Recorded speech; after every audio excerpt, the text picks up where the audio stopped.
Welcome, everyone, to the All About Nothing podcast, kind of daily show. I am Barrett Gruber, host of the All About Nothing podcast with Zach King. You can find me across all of social media at Barrett Gruber. With me is the host of the podcast Black, White, and Blue in the South with Dr. Jamil Brooks. It's Bill Kimler. You can follow him across all of social media at politicalbillsc. If you want to participate in the show, you can chat with us on YouTube, Twitch, or Facebook. You can find links at the top of our webpage, theallaboutnothing.com. Please follow and subscribe wherever you hear us. Let's get started. Happy New Year, Bill.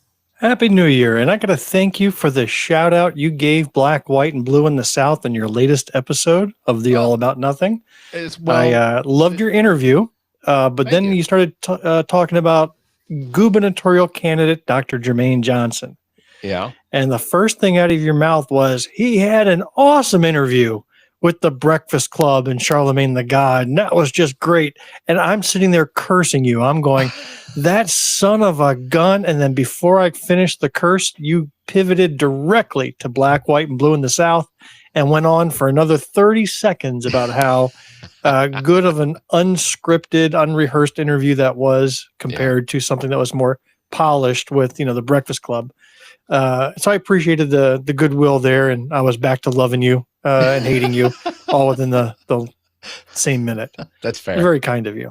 Now, and I've actually gone back and listened to that interview 2 more times, yours, because ultimately we're going to have Dr. Jermaine Johnson on coming up probably later this month. We haven't worked out the details exactly because he is beginning to get busier and busier. One, with of course, they're going to be in session here in the next couple of weeks. And then 2, his campaign is going to be really kicking it into high gear. So fingers crossed, we're going to start seeing a lot more Dr. Jermaine Johnson for governor signs popping up everywhere, Hey, before we get into the topics, because I know a couple of things have happened recently that are of importance, I'm sure. But I just want to share with you a stream of TikTok videos that I've gotten addicted to. I got to send you a link to a few of them. Okay. Have you heard of the software called Ultimate Epic Battle Simulator? I've heard of it, and I think that I have seen a couple. And you're gonna have to refresh my memory, which I think you're gonna enjoy doing anyway. But I think I have heard of that, and I have seen some videos on TikTok. Yeah, so basically you create the characters, you create the strengths and weaknesses and characteristics of all these characters, and then you put them to battle and let the simulator battle it out. Yes. And the videos that I've watched were just ludicrous. Like, I think it was meant to demonstrate, how the Roman army would have fared against the Mongols, right? So you pit 2 different historical armies that never met, put them against each other, see what would happen. But what I get into is when they have Godzilla versus 100,000 Mike Tysons. Yeah.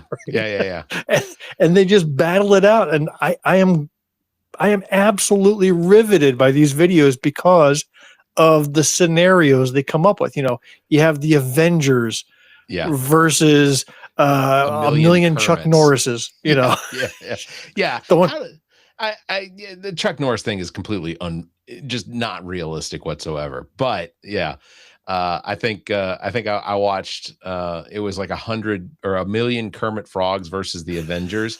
Yes, and somehow that was it. Yeah, the frogs won. Yeah, somehow the frogs defeated the Avengers, or the Kermits defeated. And I'm gonna give it to Kermit. Having 1 million duplicates of himself probably would. Well, I watched one yesterday, and I think the answer lies in the volume of your army, how many you have, and not necessarily what their strengths are. Because I saw 2 million monkeys go to battle against the entire U.S. Army, like with ballistic missiles and rockets and tanks and all that stuff, and the monkeys won because there was 2 million of them versus 100,000 U.S. Army members. Yeah. I have those. I have not. I often think that maybe that they've created this not necessarily just to see what would happen if you had 10,000 Roman soldiers versus 10,000 Mongols, or the Egyptians versus whatever. I think it's also to test the limits of a graphics card because it's incredible. I mean, to have that many simultaneous battles happening, with million versus million, and I don't know what computer they use to process that CPU, but it does a good job at it. It does. It absolutely does. And who knows? We may be heading towards a future dystopia where we may have to worry about 2 million monkeys doing battle against the U.S. Army. That could very well be the case. Could you imagine the U.S. being involved in a ground war again? Like, what was the last ground war? See, I'm trying to pivot us back to the subject at hand. You see how we're smooth we're doing there? You can barely even tell. Actually, I was going to bring up the fact that are you going to try and see the monks that are walking from Fort Worth, Texas, all the way to Washington, D.C.? I don't know that I am. Okay. I mean, the closest they're going to get to you is Saluda. Well, McCormick. Oh, are they going to get okay? Yeah, they're coming south past McCormick. So it's not a big deal to go see them. But I would ask you why. Why I'm going to see them just because they're only going to be 2 miles away, in Lexington. But why? There's a lot of things 2 miles away. You're not going to go see that. Why are you going to go see these monks? Because I don't think I'd have the opportunity to see. I don't think that there are a lot of people that do this. The message. I think the message is valuable. I think that for me to go out there and be of the peace and love group rather than the stories that I'm seeing across some of social media where they're walking in front of churches and the churches are calling the police on them, or they have people protesting them. These monks literally just walking.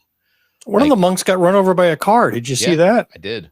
Out in Georgia, a monk got run over by a car, lost his legs, both legs, I think. And now he's rejoining his group, in a wheelchair. But my goodness.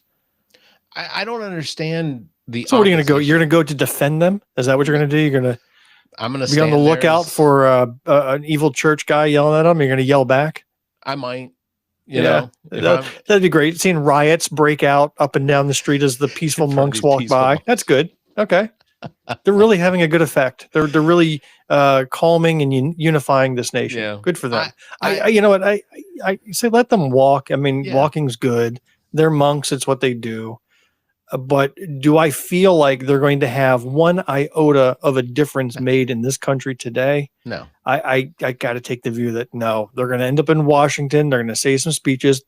The peaceful people will support them. The warmongering people will oppose them. And that's how it's going to be. Not a single mind will be changed at the end of it. I would like to hear a story of a red hat, let's bomb them all type of individual who went and saw the monks and had their life change. You show me one individual like that, then maybe I'll be convinced. Yeah.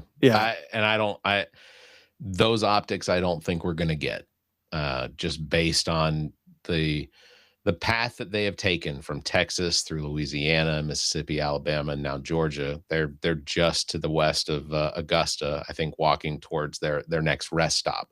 But yeah, I agree. I don't think that. Are they taking just back roads? They're going down the highway. They're on three. They're on 378, which is one of the major highways running east and west between Georgia and South Carolina right now. But and then what if they end up on a road that's under construction? Like I gotta imagine what kind of planning there is. I imagine there's probably someone here stateside that is likely probably directing the path of least resistance, even though they continue to run in resistance. So, all right. Well, I'll tell you what, they're coming through Columbia, and that's just a spit's throw from you. Go get an interview. Get one of them on the podcast. Yeah, I'll see if I can. I'll look. I did the parade with Colonel Hightower. I had to keep up with him and the rest of the group that was walking with him. So have you read the proper protocol for engaging with the monks? I haven't. I need to. There's a certain protocol. They don't like to be spoken to. Okay. And apparently you're supposed to, out of respect. Now, this is not them issuing any demands. I mean, they're just doing their thing, but they say that in that culture, you don't make direct eye contact. That's considered rude, unless you're talking with them directly, but otherwise the proper thing to do is to keep your head bowed in respect, your hands folded in prayer as they walk past, and you're supposed to clear your brain and meditate as they stroll by. Basically, you're supposed to miss the whole thing, and then you would have done it properly. So if you have gone, closed your eyes, bowed your head, and emptied your brain as they walk by, you would have done the perfect handling of the monks walking by. I will video myself in meditation maybe, and we'll put that up as a short or something. What you shouldn't do is run over any of them with a car. No. That's on the bad side of the protocol. First of all, there's a fairly large group of them. How is it that from what I read, I don't know all the details. They weren't directly hit by the car. It was a car hit another car that rolled into one of the monks, crushing his legs. Okay. But still, I mean, how are they that close to traffic? Yeah.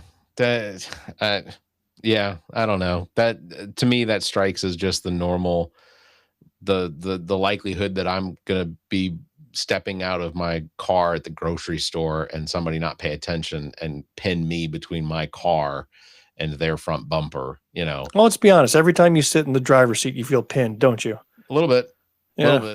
You come across as a claustrophobic individual. I have, you know what though? I have gone spelunking and it not bothered me. No, you haven't. Oh yeah. Yeah. Okay. That's something I won't do. I have no desire to go spelunking. I will watch the videos of others doing it. Nope. I saw that cave movie where they had to go rescue the boys in the cave. And I was like, nope, not for me. I'm not going down any of them grounds. No, sorry. In Boy Scouts, we did several trips where we camped we camped out in the cave. I think it was the Lost Cave, maybe in Tennessee or Kentucky or something like that. But yeah, we've done spelunking where it was a set path that you went on, and even before you got on the trail that you were exploring, there were certain places that were so tight or confining they had actually recreated them with like wood frame boxes. Yeah. I mean, if it's all done up with pre-made pads, I can do that. Like I've been to the Luray caverns near Staunton, Virginia. Okay. Those caverns are some of the most amazing sights you will ever see. You go deep into the earth, you see these stalactites and stalagmites, you see an actual organ that was built out of the rock. Like it used the rock formations. They built an organ into it and they played it. It was incredible. Some of the most beautiful things you'll ever see under the ground. But that was all touristy, laid out, no chance for damage. But you go spelunking, I mean, you're being lowered by a rope. All right. Now, right? Okay. So now that we've clarified the difference between the tourist cave visit versus the actual you didn't go spelunking. Nope. I'm the same. I'm not exploring. Like, okay, so you went for a hike in the forest and you call that mountain climbing. You did rock climbing, right? Right, or for sure. You went to like a indoor park and you climbed up the side of a wall. Yeah, I did some rock climbing. I did some wall face climbing. If it's not a classification on my watch as a workout, I'm probably not doing it. Actually, even if it is, I'm probably not doing it. That's that's just me. Did also want to give an update. The beard is not blue, obviously, if you're watching this on YouTube. Zach and I did have a short conversation about it. I told him specifically about what we had discussed previously, and that is if the Super Bowl gets here and my beard still is not blue, he has until the final second to do whatever it is that we're going to do. But I'm going to say this. I'm so frustrated with my hair as long as it is and my beard as long as it is, because I will keep the beard blue for whatever time we've agreed to, a week, 2 weeks, whatever, but then it's being shaved off. And my head, I'm going to get a haircut, because I know right now, if I go ahead and get my haircut, I'm probably going to tell the stylist to trim the beard too. Because as interesting as your body hair is, let's go back to the NFL for a second. So you lost this bet because Carolina beat Atlanta twice this season, right? Yeah. So then what kind of insult to injury was it that it was Atlanta's win that allowed the Panthers to back into the playoffs? Hey, for all those Carolina Panthers fans out there that I did not believe in, that I didn't believe in a Carolina Panthers team that could beat the Falcons 2 games in a season, because I didn't think that Carolina has the talent. I didn't think they have the coaching. I am still of that mindset. I still don't think they have the talent or the coaching. The fact that the NFL in the NFC South, we have a 3-way tie for first place with what is probably the worst Atlanta team, not based on talent, based on coaching. We have and talent too. It's not like you have a talented quarterback there. Come on. Kirk Cousins is, he's what? He's 2 or 3 years younger than me. I don't know how old he is. He was 37, 40, 42. I don't know. But I don't disagree. All I can say is that if the Eagles made it into the playoffs due to a Cowboys team who was already out of contention already, if they needed a Cowboys win to back into the playoffs, I would tell the Eagles, out of self-respect, pass on the playoffs this year. Yeah. Just say, nah, we're good. I'm not sure. And don't even show up. I'd like to think that a team could potentially say, you know what, NFL, this isn't our year. We don't need the spotlight. We're going to like the Steelers. The Steelers do not need to be in the playoffs. No. That there is no reason why they should be in the playoffs at all. It bugs me that Aaron Rodgers made the playoffs. Yeah. It bugs me because and why? Because the Ravens kicker on a chip shot field goal missed it. I mean, dude. Yeah. Dude. And I will say it until I am blue in the face, but Aaron Rodgers, the NFL should have no respect for Aaron Rodgers. Like, it shouldn't. And the way he plays, to me, he still plays like the guy that thinks that if something goes wrong, it's always somebody else's fault. It's not his fault remotely. So, well, again, his denial goes back to the COVID denial, right? Yeah. He was all about the pandemic and denial that it's a problem and vaccines are bad for you. So, this was a guy that fully believed that vaccines were not for him and they shouldn't be for anybody else. But no, didn't he lie? Didn't he say he was vaccinated? Yeah. And then it turned out he wasn't? Vaccinated. Well, because you had to be vaccinated to play that year. Yeah. But then he spends 3 months in Peru sitting doing peyote and whatever, what was he doing? The ayahuasca, like he's doing ayahuasca. I doubt you do it alone. I've never done it. I don't know. I've heard people do it. You're supposed to do it with a spiritual advisor guiding you through the process. Yeah.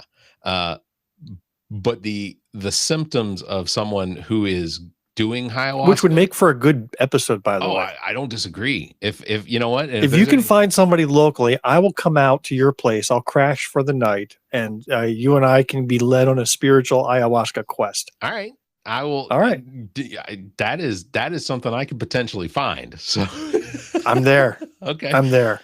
We'll film the whole thing. We'll do it like in Ghost Adventures format, where they have infrared cameras that are just on us constantly the whole time. Why can't we have the lights on? Why do we have to have infrared? I don't want to be in the dark. I'll be tripping as it is. I think I'm gonna be in the dark with you. No, thank you. I've never harmed anyone that on accident. But so it's that is all right. That is my challenge. I will put that out there in Reddit and see what we can find. Maybe there's a Craigslist. Does Craigslist still exist? Oh God! If you're finding your spiritual quest advisor in Craigslist, I think we're fucked. Yeah, that's probably true. Hey, all resources available is the way I look at it. All I want to know is I'm going to get tripping on ayahuasca, and then listen to that. Lemmy the Leprechaun bumper that you open your episodes with now for ZJZ Designs. And I'm going to be completely flipping out over it. Yeah. The episode today published late because apparently I did not know that I could mix different bit rates of the podcast episode with like the pre-roll. So the Lenny the Leprechaun or Liam the Leprechaun, that is in a higher bit rate than the episode is. That's because I did it, and I can only give you the highest quality. Right. So ultimately, I have to go back and take it down and redo it at 192 basically. You had to resample it at a lower quality because your podcast is such shit quality that you couldn't even take a commercial and incorporated it. That's just. Are you telling me your podcast is coming out there at 256? It is. Rate? Is it? Oh, yes. Okay. Well, I can step it up. I was just saving space. What are you saving? Some bucks? There's no bucks to be saved there. No, it's just laziness. That's just memory. Being not interested in the quality of your output. And I could tell. I can tell the difference. It's look, Bill, it's not the quality, it's the quantity. You got quantity. There's no doubt about that. All right, well, we're out of time. Yeah, exactly.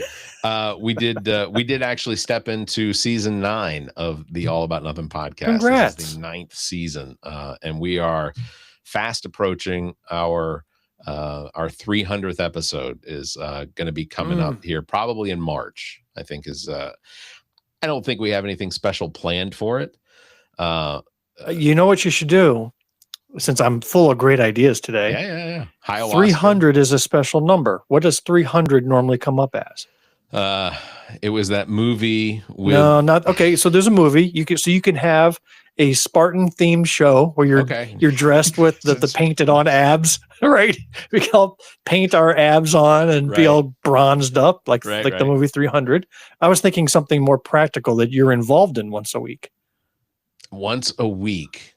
300 represents I don't know. I'm a completely a loss. I think you do it every Wednesday. Something you do one evening a week. Bowling with others. Tuesday. Yeah. Tuesday nights we bowl. So Tuesday nights, and so a 300 is a perfect game. So maybe you do a bowling theme, or you do it from the bowling alley. Yeah, we could do that. And I mean, shit, you've done it from kickball. You might as well do it with a real sport like bowling. Why not? Hold on. First of all, I detest bowling so much.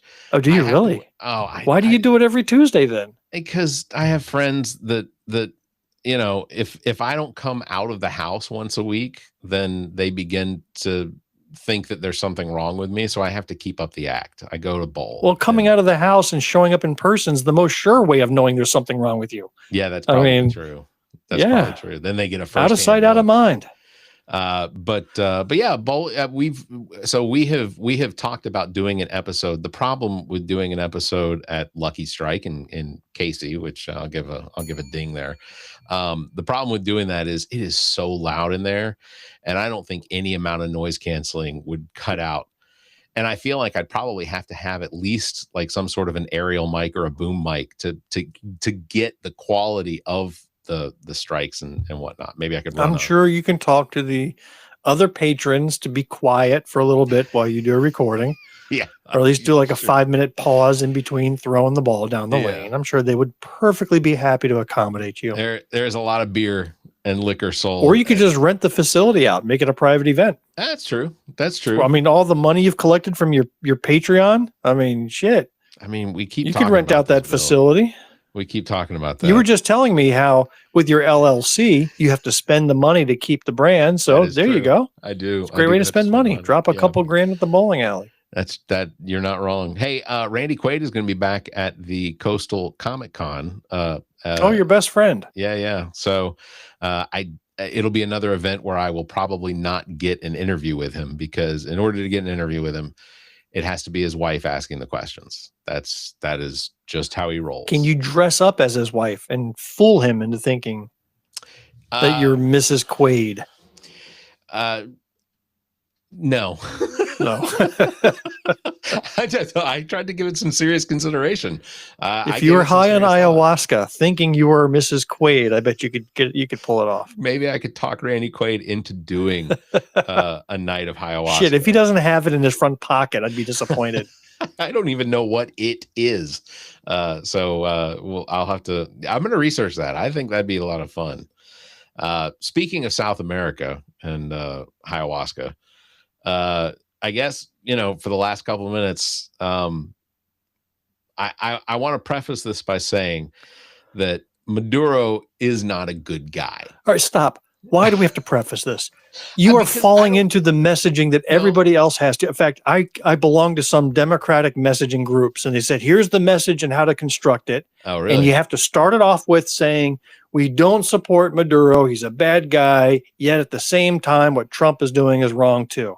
Okay, I'll do it in reverse. Why do we have to couch this? I'll do it in reverse. I think, in my opinion, I think Venezuela is one of the worst places on the planet in respect to stabilized nations and hemispheres. Maduro, Chavez, it doesn't matter who's in charge, because everyone that has had an opportunity to run that country. How many countries could you put in that same category? Right off the top of your head, how many can you name? 30. Exactly. Right. It's nothing unique to Venezuela. Yeah. Except for the oil reserves. Yeah. Right. That's the only thing that's unique, is that they're sitting on a ton of raw, unrefined crude. Heavy crude. And we just so happen to have refineries in the Gulf of Mexico along the Texas-Louisiana line that can process it. Yeah. And you're right. With bad leadership in Venezuela, they've been pumping out a fraction of what they used to pump out decades ago. But if it wasn't for that oil, do you think Trump and the oil companies that donated $1 billion to his campaign would give a shit about this country? Not a single drop of care. How many African dictators have we kidnapped and brought to trial? I don't think we have any. How many Middle East? How many Korean? How many Soviet dictators have we? None. Not a single one. We're going after none of them. We didn't get Hitler. We didn't get, who was before Gorbachev? It doesn't matter. Regardless. Yeah. Nikita Khrushchev. That's it. I think you're right. I think it was Khrushchev. But yeah, no, you're 100% correct. This is quite literally but the only reason why you had to open it up that way, Barrett, is because the number one Republican attack, they come right out and they've already said it. Democrats support a dictator. Right. No, Republicans and that line is so fucked up. I don't even want to acknowledge it with my own counter explanation. That's just wimpiness. But I'm still appalled that that Donald Trump and the Department of Defense went completely around Congress, and that Mike Johnson and whoever the fucking Senate leader is, majority leader, John Thune, that's it. But I'm glad I'm here to know stuff for you. Yeah, I appreciate it. The fact that neither one of them spoke out in opposition or a reaction to what was basically Donald Trump saying, "Fuck you, Congress. I'm going to do whatever it is I want to do, and you all are going to sit there and just like it." That to me is just insane. Unbelievably insane. The precedent that they are setting is basically, when the Democrats do control the White House again and do control the House and do control the Senate, that the precedent that the Republicans are setting in Congress is basically saying, we're going to be comfortable with watching you all do the exact same thing, that the next president can operate as however he wants, issuing whatever. I hope that president does. We've already talked about it. I hope they confiscate Mar-a-Lago, take it over, shut it down, whatever. And one of the rationalizations that I've seen on why it was a perfectly good deal to go into a foreign country, kidnap the leader of that country, and then try him in your own country for some hypothetical charges. I'm going to talk about those charges in a second. Yeah. But one of the rationalizations are the videos of people cheering in the streets of Venezuela, saying, we're glad he's gone, and Venezuelans praising this arrest. Not all of them, but they cherry pick some videos, and there are truly celebrations happening in the streets. But I tell you this, Barrett, if somebody swooped down and kidnapped Melania and Donald and took them off to another land, you have any idea what kind of cheering and dancing in the streets will happen in this country? At least, I would guess at least 80 million. I mean, if that is the only qualification needed, the only criteria needed to be able to do such a thing, that I encourage other countries to come in and attempt this here, because there will be dancing in the streets. There will be cheering online and everywhere else in public. Let's do it. If that's now the bar that we set.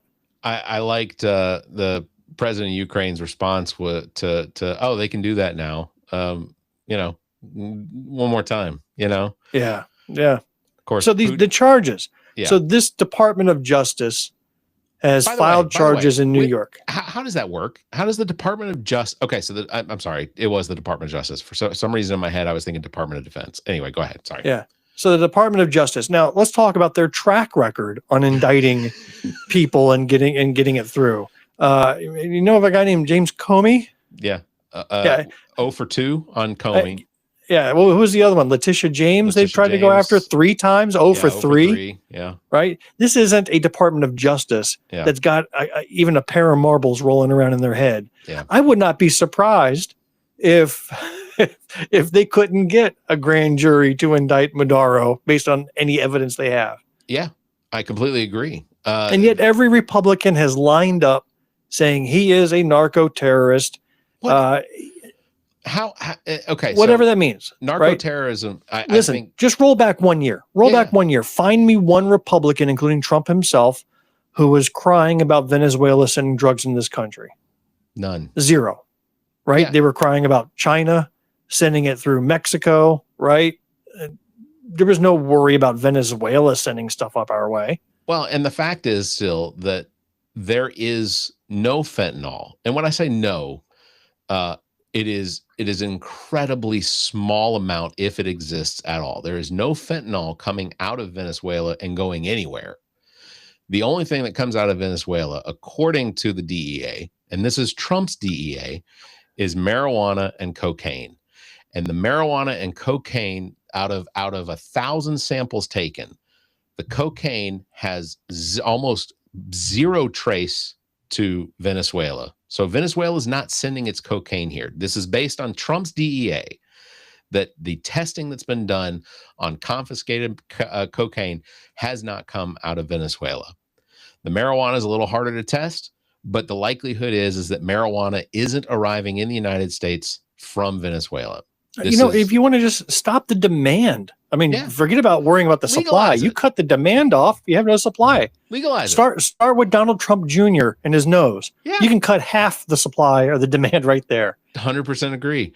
Look, I was telling a friend today, literally we were having this exact same conversation. And I said to him, you want to fight narco terrorism? Then create a system in the United States that regulates the drugs. It's already, just make it legal. Make every single drug legal. Most of the drugs that are considered illegal are already legally available in the United States via prescription. I'll tell you what was kind of funny. I went to New Jersey over this winter break to visit my family. They live in South Jersey, just across the river from Philadelphia. How's Ralphie? So how's Three Balls? Yeah, sorry. So I'm crossing the Walt Whitman Bridge into New Jersey. Yeah. Normally the billboards there are about the casinos in Atlantic City. Sure. A lot of casinos. No more casino ads on the billboards. It's all weed ads. Like Santa Wants Weed was the first billboard that I saw when I crossed the bridge into New Jersey. That's crazy. And it was, your CBD store, your weed store, come visit Weed Depot. You would love New Jersey, my friend. I would. Look, it changed. I mean, it wasn't like that the last time I visited, but you know what? There's some new leadership there, and now it's all about the weed. You know what? And the next Jay and Silent Bob movie that comes out, right? I feel for the business that they've probably lost because you could be Silent Bob. I'll be the Jay. We can do our own film. I think Zach and his wife already have the costumes. No kidding. Yeah, they dressed up as Jay and Silent Bob for Halloween a couple years ago. So, but I can't imagine Zach being silent. It doesn't, I do love those movies, and I like New Jersey. But I would really like for South Carolina to take on the same, legalize it, tax it, whatever. Just allow people to grow it. Because based on some of the statistics out of California, when it was legalized, the number one group that benefited from marijuana being grown was cancer patients. The fact that was one of the largest groups that saw a benefit, not only because they were growing it themselves and no longer buying it, that it has such a, it could potentially benefit so many people. I may have a controversial opinion on this. While I do not, I'm perfectly fine with the legalization of weed, but I do believe that it does have harmful effects on individuals. Yeah. I'm not talking about treatment of cancer or PTSD, and I think there is sufficient medical evidence, but I've been seeing quite a few controlled studies globally. Sure. That show increased rates of mental health issues, et cetera, among casual recreational smokers. I agreed to allow Zach to color my beard blue. But that doesn't mean that I think it should be made illegal. I mean, I'm sitting here enjoying a glass of Merlot, which comes with its own health hazards, right? Yeah. Or any type of alcohol or cigarettes or anything else that we like to do as Americans. Yeah. So I don't believe that just because it is medically shown to be bad for you, that it needs to be outright banned from acquisition at all. But I do think that it should be controlled, regulated, sold, taxed, and that could probably be the best of both worlds. You make it legal, but then it's also not being used by 13-year-olds on the street. It's a little more controlled than that. You legalize it and you take away the Department of Justice, the guarantee. crime, the thieves, the underground, the black markets, the guarantee that our law enforcement will continue to funnel black and brown people in the United States through the prison system, because I'm still fundamentally in the belief that our prison system is modern day slavery. And before we went on vacation, we had predictions, and I predicted in our last show that Trump would kidnap the leader of Venezuela. So I want you to go back and play that tape to show how prescient I was. I'm glad you brought that up. I don't have it on me, but I agree. Yes, you did. I feel I agree. I called it. I don't think 3 weeks in advance. I called it. I don't think any of my predictions have come true yet, but I do not believe that Donald Trump has more than 2, 3, 4 months left in this existence. I think that based and this will be the last thing we talk about tonight, but I think that based on his press conference to announce, I haven't watched anything that he says. I'm not watching him anymore. If I see that there's a video with him in it or speaking, I'm not watching it. Ever since that last episode where we watched him give that dumb speech, I've just lost any interest in anything he says or to be on the death watch. I disagree. I still think he's got 3 to 4 decades left in him. I don't care how low energy he is or how rambly he gets. He's going to be president for the next 30 years. Well, that's my sour prediction. Well, at some point we need to discuss what maybe we can save it for a future episode, but we need to discuss what we define as our line to an exit. Because I have talking about the Clooney route. Is that what we're talking about? Potentially, that basically for me and my family, if we don't have elections in 2028, if for some reason we don't have an election because there's been martial law or some national crisis has been created, that will be the line for me, and I'll make my exit. So you'll probably head to a nice, safe, neutral country like Greenland where you can get away from all this craziness. Denmark is not on my list. Norway, Sweden, and Finland are. So I actually have a friend who is an immigration lawyer that has given me some information about what it is that we need to do to prepare for a situation like that. And that's something that I'm giving some serious consideration to. So we'll see. Final thought? I feel like I've seen videos where people have created fake newscasts. Yeah. And made like their parent watch it, unsuspectingly. Have you seen these prank videos? Yeah. Like some of them I saw, it was like a fake news broadcast that had like the parent's face as a wanted suspect in a robbery. Nice. And the parent's like, what the hell?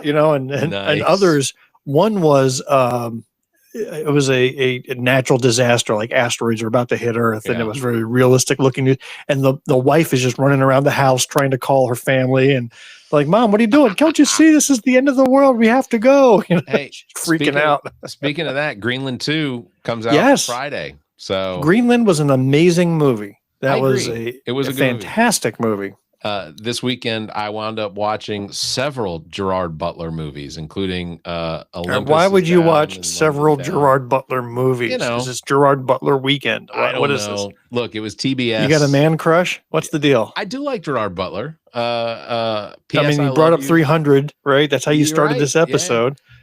P.S. I Love You was an incredible movie, and I took a picture of myself under the bridge in Ireland, in Wicklow County. or County Wicklow, where that movie had that scene filmed. So, Okay. Anyway, good episode. I appreciate you moving the time up for me. Do you want to make it permanently at this time? Does that work better for you? If it works better for you, it works better for me. So done deal. Right. I got to go work on. I got a best of coming up on Wednesday. I'm going to try to push out. Fantastic. And then we'll be back to live recording in a couple of weeks, middle of January. Great. I am really glad that Dr. Jamil was talked into returning to do the podcast, because I'm going to be honest, listening to the last episode, it felt like there was the possibility that maybe in her mind she was like, maybe I can get out of this. But interesting twist. Yeah. Okay. But I'm glad to hear that she's going to be coming back and you all are going to be putting more episodes out there, because I enjoy them. And my mother is absolutely a fan. She was hoping that when we had lunch the other day that Dr. Jamil was going to be there and I could give her a hug for my mom. So I didn't give you a hug because she didn't tell me to. So Dr. Jamil and I are not connected at the hip. We do have separate lives, and separate things going on. But no, I've even asked her, I said, at any time you feeling tired of doing it? She's like, oh, hell no. She loves every second of it. That's awesome. She really does. She really enjoys it. All right.